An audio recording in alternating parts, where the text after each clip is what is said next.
What if the most powerful act of self-love was just one simple word? Not success, not achievement, just this: number. There was a man who always said yes. Yes to extra work. Yes to favors. Yes to things he didn't want to do.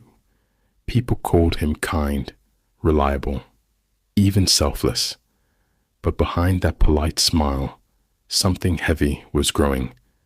Every time he agreed to something that drained him, a small part of him slipped away. His time no longer belonged to him. His energy was for everyone else. He never complained. He believed this was the right way to live, to serve, to be liked, to avoid conflict. So he stayed quiet, even when his heart screamed, no. One day, his phone rang. A colleague asked him to cover yet another weekend shift. His throat tightened. He had promised his son a trip, one he had already postponed 3 times. His instinct, trained over years, moved to say yes. But something inside him paused. That night, he sat alone, staring at the ceiling. He thought about all the times he had given himself away, missed birthdays, skipped meals, ignored exhaustion. It wasn't sacrifice anymore. It was self-erasure. And for the first time, a new question rose in his mind. What would happen if I said no? The next morning, the phone rang again. Same colleague, same request. He felt the pressure in his chest, the old habit to please, but this time, his voice was steadier. I'm sorry, I can't, he said. Silence followed, then a pause. All right, I'll figure it out, said the voice on the other end, and the call ended. The man sat there, stunned. Nothing exploded. The world didn't fall apart. No one hated him. What he felt wasn't guilt. It was peace.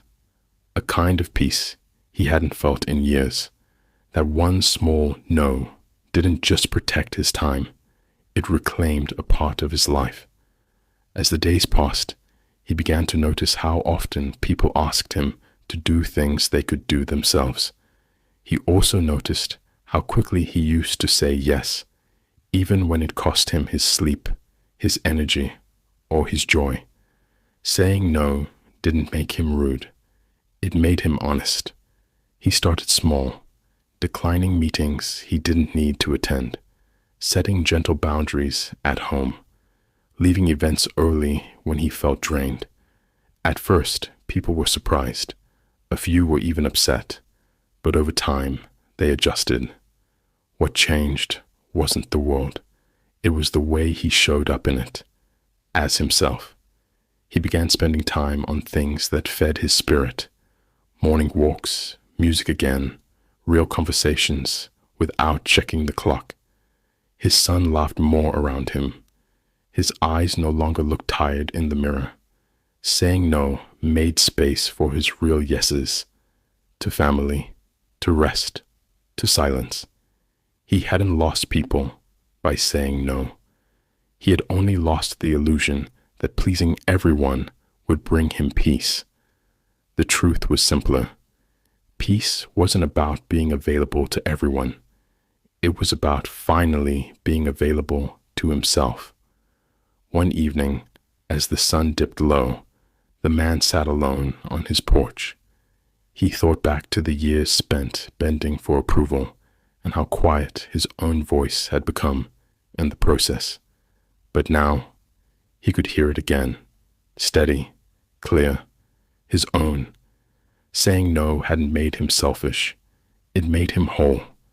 In a world that often rewards the loudest and the most agreeable, he had found strength in something quiet, a boundary, a breath, a pause. And with every no that honored his truth, he was finally saying yes to the life that was truly his.